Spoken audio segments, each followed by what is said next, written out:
അല്ലാഹുവിന്റെ പരിശുദ്ധമായ ഖുർആനിന്റെ 114 അധ്യായങ്ങളിൽ ഒരു ഭാഗത്ത് സമ്പത്തും മക്കളും അനുഗ്രഹമാണെന്ന് പറയുമ്പോ അതേ ഖുർആൻ തന്നെ പറയുന്ന മറ്റൊരു സ്ഥലത്ത് ഒരു മനുഷ്യന്റെ നാശം അവന്റെ മക്കളാണെന്ന് അല്ലാഹുവിന്റെ പരിശുദ്ധമായ ഖുർആൻ നമുക്ക് പരിചയപ്പെടുത്തുമ്പോ എന്റെ പ്രിയമുള്ള സഹോദരങ്ങളെ, പാതിരാത്രി പടച്ചറപ്പേ ഇൽമിന്റെ വഅദിന്റെ സദസ്സിലേക്ക് ഒഴുകിയെത്തി എന്റെ പ്രിയപ്പെട്ട മാതാപിതാക്കളോട് അല്ലാഹുവേ നമ്മളും കാണുന്നവരാ, ഖുർആനിന്റെ ഈ ആയത്ത് നമ്മൾ കാണുന്നവരാണ്.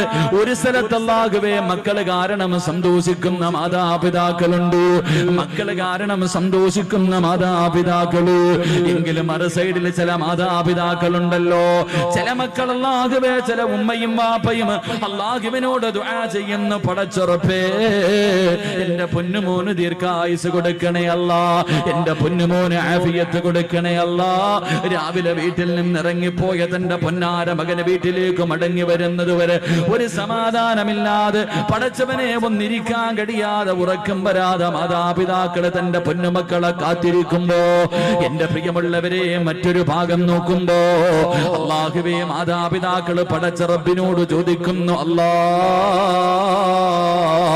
എന്തിനാ പടച്ചവനെ ഇങ്ങനെ ഒരുത്തനെ തന്നത്, എന്തിനാ പടച്ചവനെ?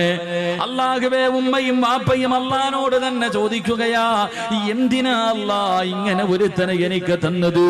രാവിലെ വീട്ടിൽ നിന്നിറങ്ങി പോകുന്ന പൊന്നുമോര് അവൻ മരിച്ചു പോകണമെന്ന് ആഗ്രഹിക്കുന്ന മാതാപിതാക്കളുണ്ടല്ലോ. അല്ലാഹുവേ പടച്ചവനെ മക്കള് നന്നാകണമെന്ന് ആഗ്രഹിക്കുന്ന, തന്റെ മക്കള് നന്നാകണമെന്ന് ദുആ ചെയ്യേണ്ട നാവ് കൊണ്ട് ഇവൻ നശിച്ചു പോകട്ടെ, ഇവൻ മുടിഞ്ഞു പോകട്ടെ എന്നല്ലാഹുവേ തന്റെ മക്കൾക്കെതിരെ ദുആ ചെയ്യുന്ന മാതാപിതാക്കളുമുണ്ട്. എന്റെ പ്രിയമുള്ള സഹോദരങ്ങളെ,